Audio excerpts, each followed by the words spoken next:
In the Aquaman series, it's been stated that there's always been something about the sea that brings romance. Perhaps it's because Aphrodite, the goddess of love, was spawned from the foam of the sea. Aphrodite and Poseidon would make love, and they'd have a son named Eryx. And Eryx was close friends with his half-brother, aka Cupid. You know where we're going with this. Now, back during Aquaman's first year as King of Atlantis, he'd be struggling to get everything together, but a mysterious woman would enter his life, a woman named Mera.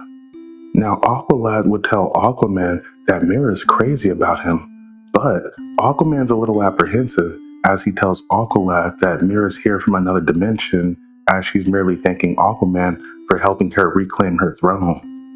But Aqualad is like, bro, this is her third visit this month, so quit being a bitch and ask her on a real date instead of these weak-ass official state dinners. Now, Aquaman would finally fold to the pressure and he would agree to ask Mera out on a real date. Now, upon meeting up with Mera, Aquaman would ask her on that date, and Mera is actually thrilled as she tells him that's awesome, as if she's been waiting for this motherfucker to make a move. Aquaman and Mera hop in a turbo sub as Aquaman wants to take Mera to a small island in the Pacific.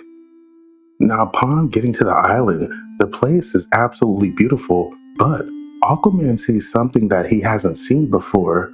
Aquaman sees a stone path indicating that the island may now be inhabited by humans.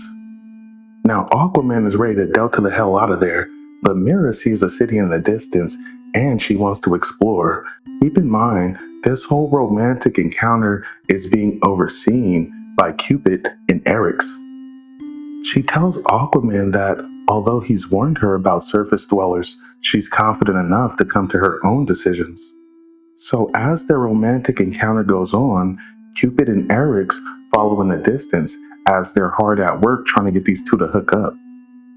Aquaman and Mera are welcomed to the island by the human man in charge, but Aquaman is a little apprehensive as he states he doesn't have any of the currency that would be local to this place.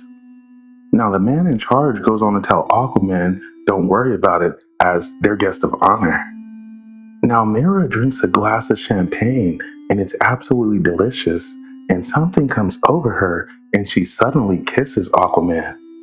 Meanwhile, back at Aquaman's palace, as Aqualad is watching over the place, Aqualad is sitting on the throne as he also has a girl, seeing as Aqualad is also trying to get some ass while Aquaman is gone. But back on the island, as Aquaman wonders where Mera went, she's suddenly on stage and she's dancing, and then on top of that, she's topless. But once again, this is Cupid and Eryx working their magic as they're hard at work trying to get Aquaman and Mera to hook up, and it seems to be working. Meanwhile, as Mera dances on stage, Aquaman is entranced and he can't take his eyes off of Mera. Now, Eryx and Cupid are the ones impersonating the drummer, and they know that Aquaman can no longer resist. As Aquaman and Mera walk on the beach, they recall all the events that happened today. Mera says she recalls dancing on the stage naked, but she doesn't know exactly why she did it. But she did want to show Aquaman the sheer joy of living, as Aquaman's life has kind of been in shambles after becoming the king of the sea. Now, instead of getting dressed, Aquaman and Mera would embrace, and they share a kiss, as one thing leads to another. Now, Aqualad was also about to get some ass in the royal chambers, but before he could do so, he's chased out by one of the elders who tells him he needs to learn from Aquaman.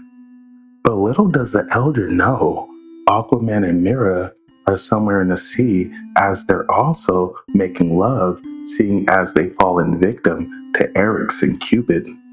And as Eryx and Cupid watch from the sky, they know that their mother Aphrodite is going to absolutely love this union that they've put together. To be continued.